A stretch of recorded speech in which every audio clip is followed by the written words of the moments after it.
she's traveled the world teaching this, and she's also my teacher for this topic.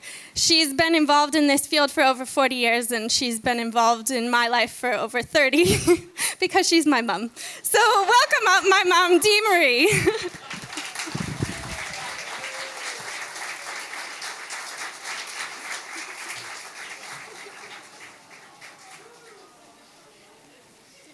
Okay, let's hope this works. So I feel really emotional, and I'm really, really happy to be here. It's really exciting. I have known Nicole since I've been this big. Anyway, I'm here to teach you Breathing 101, basic breathing, to learn about mechanics. That's what you were looking for, the word, the mechanics of yourself. Yes? Okay, so it's very important, isn't it? How many of you are breathing right now? Raise your hand. Well, my work here is done. Good job, New Zealand. So we say a classic term in yoga therapy is breathing is like a wave. It's constantly flowing in and flowing out. And we never want to disturb that wave. But life and environment disturbs that wave, that amazing wave that keeps us alive. Because without it, what would happen? We die. So is it important? Yes. So I'd like to interview you guys. I want to interview my crowd. How many of you think when you breathe in, your navel goes in? Raise your hand. Okay. How many of you think when you breathe in, your navel goes up? Raise your hand. Good. How many of you believe that when you breathe in, your navel goes out? Raise your hand. How many of you don't have a clue? Raise your hand. Isn't that amazing? It's amazing, the confusion. And how we breathe affects our state of being, physically, mentally, emotionally. There's so much to our breathing. And yet we're confused. And that's why I'm here. So if we breathe in and our navel goes in, it creates an anxious effect. It creates tension in our neck and shoulders. It's allowing the intercostal muscles, the muscles in between your ribs, to be contracting and lifting your rib cage. It puts pressure on the nerve that comes up behind and around your ear called the vagus nerve. And that nerve is the nerve that creates the fight or flight syndrome. How many of you are familiar? You understand the fight or flight syndrome? That fight or flight syndrome is when we're feeling anxious and the body increases adrenaline to high levels. The stomach tightens. We have amazing strength. We can lift cars and do all kinds of things. And some of us actually live in that state every day because of the way we're breathing. So we want to learn how to release tension. Oh, I'm so used to looking at the screen. This is really interesting for me. Okay, I won't look that way. I'm going to look this way. All right. So in the yoga world, what we do is we move a little bit, and we use movement to help regulate our breath. And in a few minutes, we'll learn about the regulation of the breath. But right now, we're going to move a little bit. So just put down your drinks. Good. And simply put, the one thing that's really important are the 7 movements of the spine. Okay? So all together, the first movement is to stretch up. So everybody stretch up, stretch your lower back, stretch your abdomen. Good. If you wiggle your fingers, you're actually waking up your brain a little bit. There you go. So we're stretching our lower back. We're stretching our spine. Good. The next move is you're going to put your hands on your thighs, and you're just going to round down. You're just going to round forward. So this is movement number 2. Allow your chin to curl inward and the crown of your head to drop to the floor. There you go. Then slowly, after stretching your back for a moment, roll it on up. Great. Super good. Now, put your hands down on your chair and lean back. Extend. It's called spinal extension. That's number 3 move. Extending the spine. Keep stretching. And then release that. Oh my gosh, you guys are awesome. Okay, you're going to take this hand over here. You're going to stretch it up to the sky. You're going to take the palm of your hand and put it over to the other side. And you're going to go over and everybody's going to go, oh. Good. Then you're going to come up. You're going to go to the other way. Other hand up. Palm of the hand faces that way. And we go over and what do we say? Awesome. Super good. So that was number 4 and 5 of the 7 moves of the spine. Now we're going to spiral. We're going to twist. Twisting one way, twisting the other way. Let's do that about 4 times. Back and forth. Twist. Don't forget to exhale once in a while. Twist. Go ahead and look behind you. Check out the person behind you. Twist. Twist. Great. Come back to the center. Lift your shoulders as if you're saying, I don't know. And down. And again, up and down. Great. We're going to turn you guys into break dancers. You're going to stretch your arms out and you're just going to do a bicep curl, those of you that go to the gym, and just go out and in. And so as we do these kinds of movements called Pavak in the yoga world, we're creating a synovial fluid to be released in our joints, okay, as well as starting to stretch and strengthen the muscles. Now we're going to put our hands on our shoulders. We're going to lift our elbows up. We're going to bring our elbows in front of us, and then you're going to round your back, right like that. Just drop your chin in. Try to touch your elbows in front of you. Good. Then lift your head and elbows up. Open your arms out to the side. Look up to the ceiling and whack your neighbor in the face. Good. There we go. Anybody's welcome to stand up if you'd like. Here, let's try that again. These are called shoulder wings. I'm not making this up. I am the messenger. Didn't our soil person talk about being the messenger? Or was it Kathy who said, be the messenger? I'm the messenger. Elbows up. Touch them in front. Round your back. Take an exhale breath. Oh, stretch. Then lift your elbows up. Bring them to the back. Look to the sky. Take an inhale, sniff. Great. And release. Good. Drop your arms down. If you have the room, stretch your legs out and in, and just stretch them out, both of them. I can only do one at a time because of my position here, but just stretch. So again, we're just creating that synovial fluid in the joint to be stimulated. There you go. Then you're going to take your leg. I guess I should take this off. That's what I was planning on doing. Here we go. You're going to take your leg, and you're going to do what's called external rotation. So you're just going to rotate your thigh out and rotate your thigh in. So you're working here at the thigh joint where the femur head is planted into the acetabulum. There we go. Then the other side, just roll it in and out. If you're standing in the back, you can do the Watusi, or just like that. Great. Then circle your ankles around. You're welcome to lift both feet or one at a time. Circle, circle, circle the other way. Good. And around. 2, 3, 4. Other side. And a 5, a 6, a 7, and 8. Super good. Put your feet on the ground. One more time. We're going to do the 7 moves of the spine. Stretch your spine up. Reach for the sky. Reach. Look up high. Take a sniff. Reach down low. Take your forward bend or your flexion. Exhale. Breath. Stretch. Come on back up.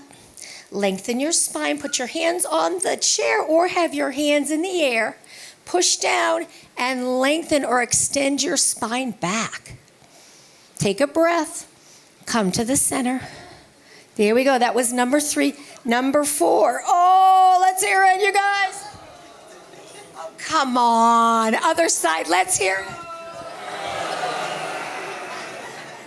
That's what I'm talking about. Okay, and twist, and twist, and twist, and twist, and twist, and twist, and twist, and twist, and 5, and 6, and 7, and 8. Super good. Wow. Put your hands on your abdomen. Let's check in. Let's do a check-in. What is your navel doing now? How is it moving? So the question I asked a few minutes ago is, when I breathe in, my navel goes, and it went up, it went in, it went out, it went in many places, and some people didn't even know which way it went. So which way is it going now, you guys? When I breathe in, my navel is going. Thank you. Again, my work here is done. No, I'm going to keep going. That's right. We want the navel to move forward. At times, this is breathing 101. In a few weeks, we're going to present breathing 102. But for tonight, we're talking about the navel moving out. Beautiful. So I need 4 volunteers. 4 volunteers, please. Don't be shy. Don't be shy. Good. 1. Come on. I think you have to come around here. Andy, I told you if nobody said anything, you had to come up. Good. Thank you. All right. I've got, whoa. There we go. We've got 4 volunteers. Love it. All right.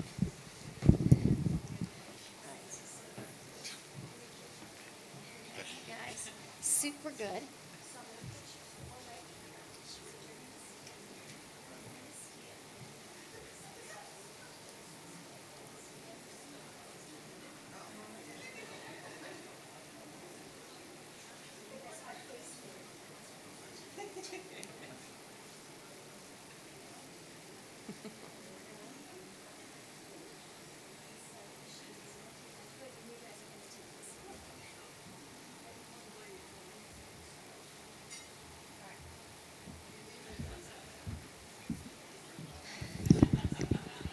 Super good. Nicely done. So what we're going to talk about now is this muscle here that's you can see on the screen, the red muscle. It's known as a sheath of muscle that dissects the thoracic body or the rib cage, upper body, from the lower body. Yeah? We see it there on the screen. Anybody know what it is? Beautiful. I love it. I teach all over the world, and I teach all ages, and of course the kids go, diaphragm. It's the diaphragm muscle. So this is a replication of our diaphragm. So when our diaphragm is in this position, as our 4 people are holding it so perfectly, have we taken an inhale or an exhale? See, again, the confusion, and I love that you're confused because that makes my job even better. So thank you for being confused. That's why I'm teaching you. We know about soils, we know about penguins, but it's really important for us to know about how we breathe. Really important. So when we are in a relaxed state, the diaphragm muscle contracts and moves down on its own volition, but we have to be relaxed. Diaphragm goes down, and then what happens is this negative air pressure that gets in the lungs, in the chest and lungs, and the air gets sucked in like a vacuum. Then when we exhale, this relaxes up and the air goes out. This contracts down. The abdominal wall relaxes forward to inhale. Now we're talking about what's called abdominodiaphragmatic breathing. So we're only working with abdominal breathing right now. Again, this is breathing 101. So this contracts down. We take an inhale. Everybody sniff. Beautiful. We exhale. This relaxes up. So let's breathe together.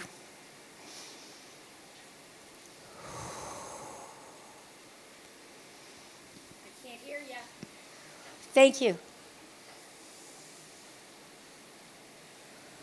Nice. 4 more.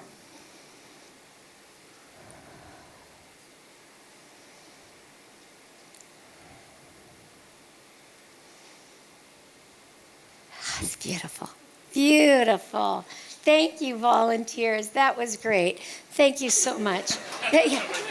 All right. So wait, hold on one second. Let's do one more thing. So just for a second, just because I'm going to address it a little bit at the end. So that was what we call voluntary breathing, right? We were doing it. We were going, we were making it happen. But every day, all day, we're taking over 30,000 breaths.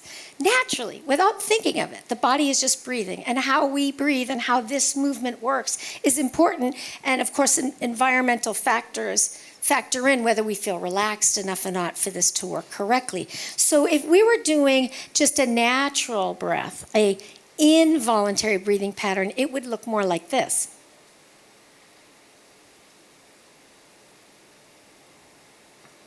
$30,000 times a day inside your body, this is going on. That's a miracle. There we go. Thank you. Now thank your volunteers. Give them a big round of applause. Oh, that's fine. Thank you. Beautiful. Take a bow. Take a bow. Come on, take a bow. There you go. That was great. That was terrific. Thank you, Andy. So just in review, when we're in a relaxed state, that diaphragm muscle contracts, moves down, creating a negative air pressure in the chest cavity.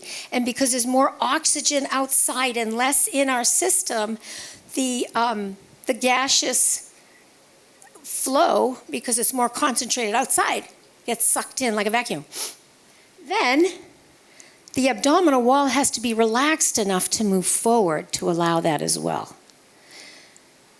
Exhale, the diaphragm, the sheath of muscle rises up, abdominal wall contracts in, air flows out. It's that simple, but we have to be in a relaxed state. That's the trick.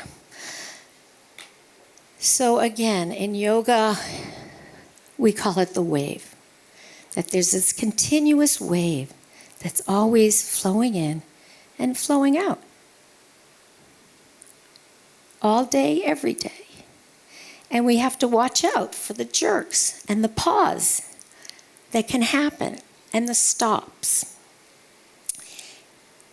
Every time we exhale, there's an opening for our thoughts to shift and our mind to think of something else. And that's the time where the jerk and pause will happen.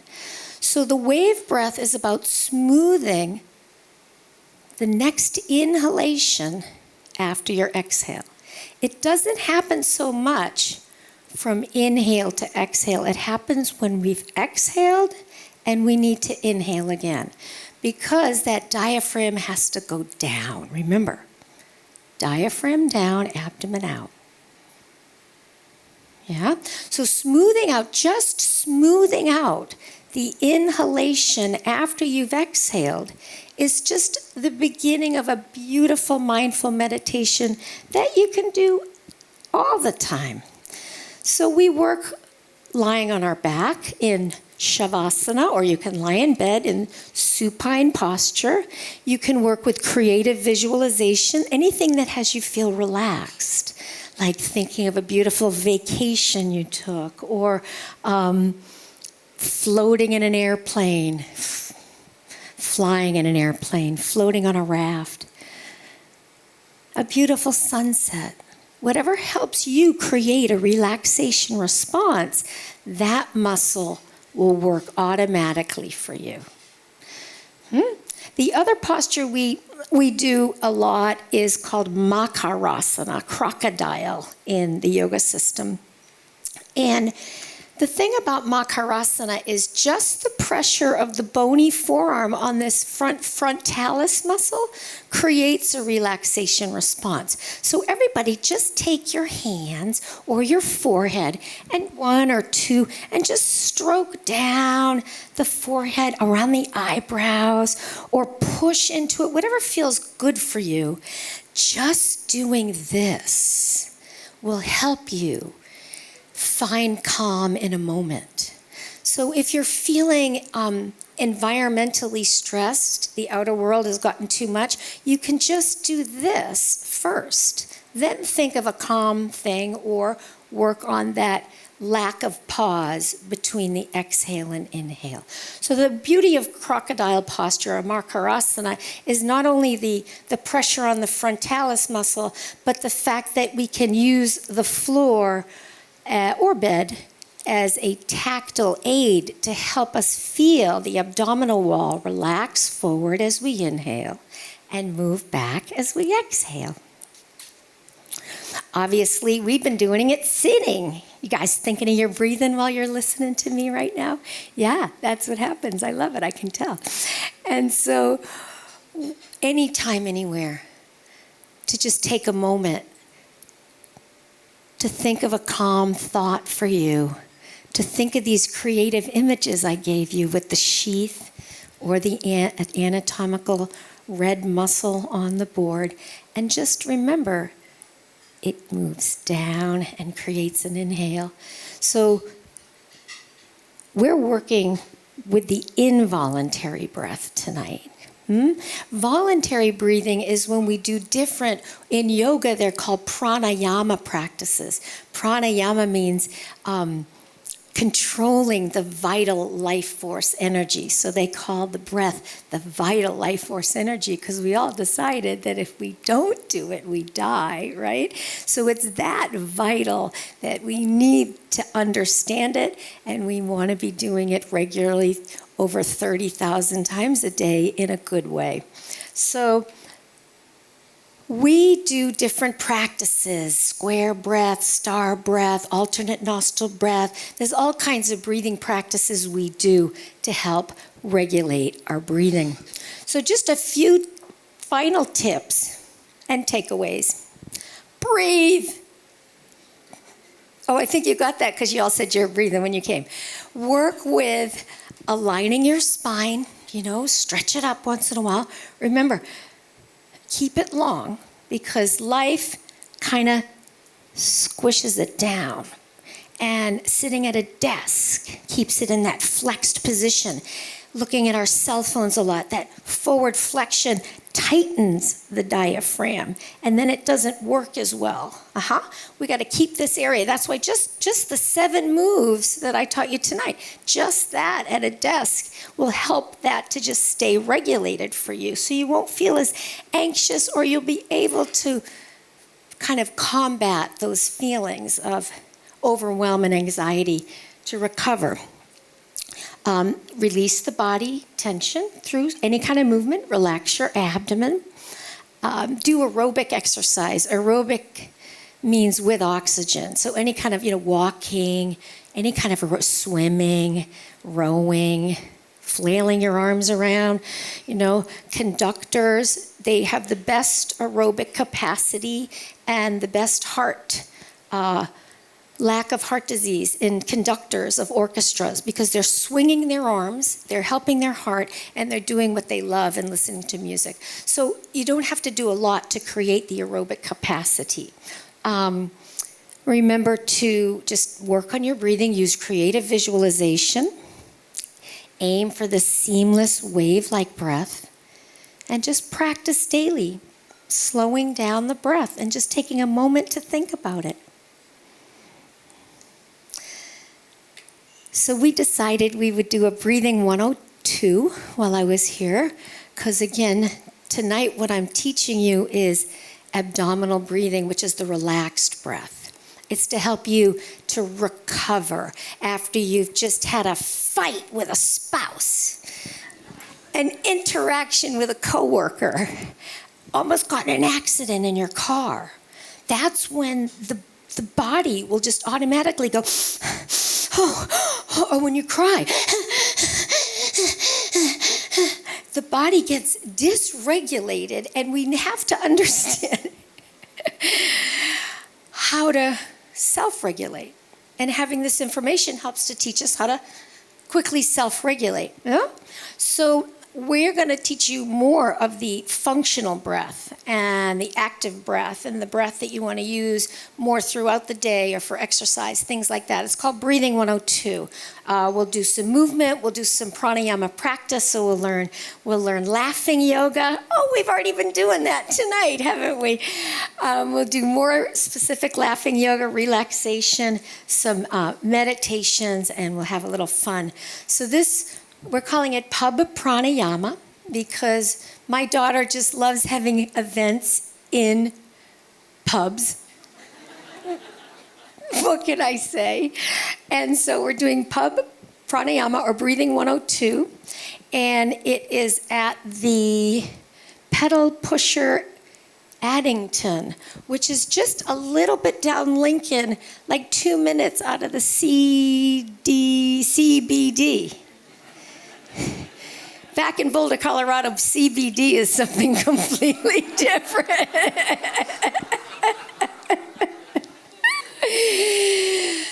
Anyway, so it's really close. It's close. It's March 23rd, Monday, March 23rd. And we're just going to have more fun. We'll work maybe standing, we'll stay seated, whatever you guys feel comfortable with. We'll keep it really simple with the movement. We'll work with more breathing. I'll explain more breathing techniques. And I hope you come because it's really, really fun to see you guys having that light bulb go off. That light bulb, which is the logo of Nerd Night. Yeah? The first 5 people to register get a prize. Yeah. So if you do come, wear comfortable clothes and be ready to move and have fun. It is a bar, and after 7:15, the bar will be open for drinks and food, and we'll hang out and talk. It'll be really fun. So hope you can come to that. Thank you. Thank you so much.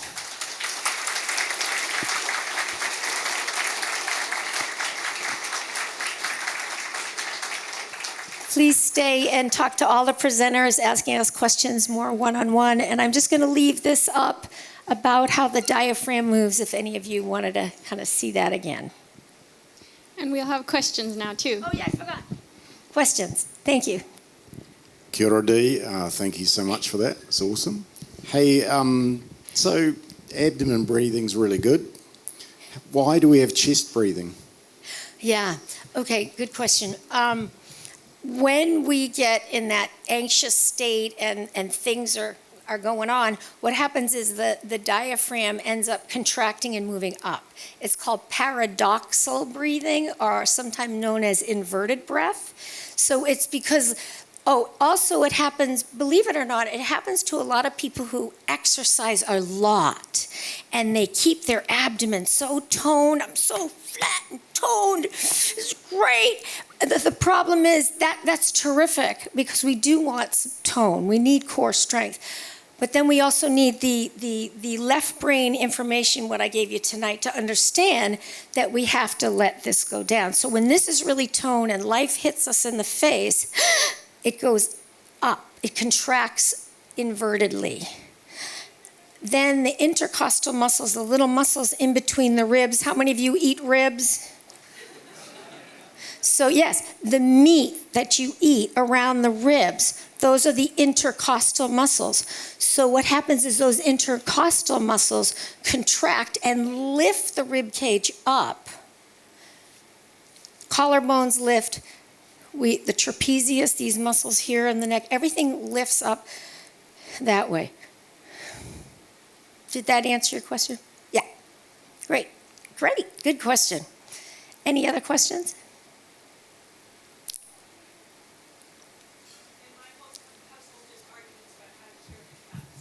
Oh my gosh. The question was, how do you cure hiccups? Oh my gosh. Usually the best way to cure hiccups is to focus on a single point. I don't know why they happen. That's a good question. They happen because of, it's just the spasming of the diaphragm, and usually something happens and it just starts spasming. So I don't know why. I just know it's a spasm of the diaphragm, and typically staring at a single point allows us to relax enough to get that muscle regulated. So usually, we used to, when my children were little, and we always, in America, we stare at a quarter. I don't know what you guys call a quarter here, a quarter. You'd look at the quarter.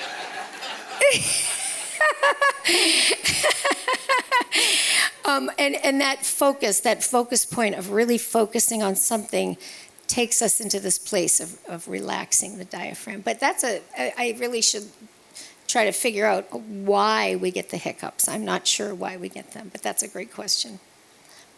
I mean, they do things like tilt you upside down and put you here and put you there, but all that is really to get your nervous system to relax. That's the key. Then it naturally works for you. Yes? On a similar note, yawning? Well, yawning is when we don't have enough oxygen in the brain and we're having too much oxygen, carbon dioxide imbalance. And when there's this sort of imbalance of carbon dioxide and oxygen, it can be the air. I mean, they say it's when we're tired.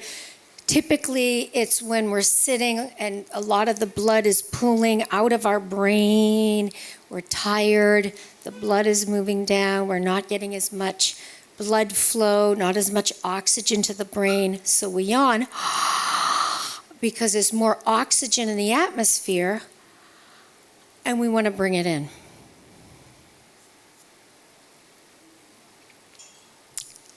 Anyone else have a question? No, I'm on the wrong side of the room. Hold on. Let's give Dee another round of applause.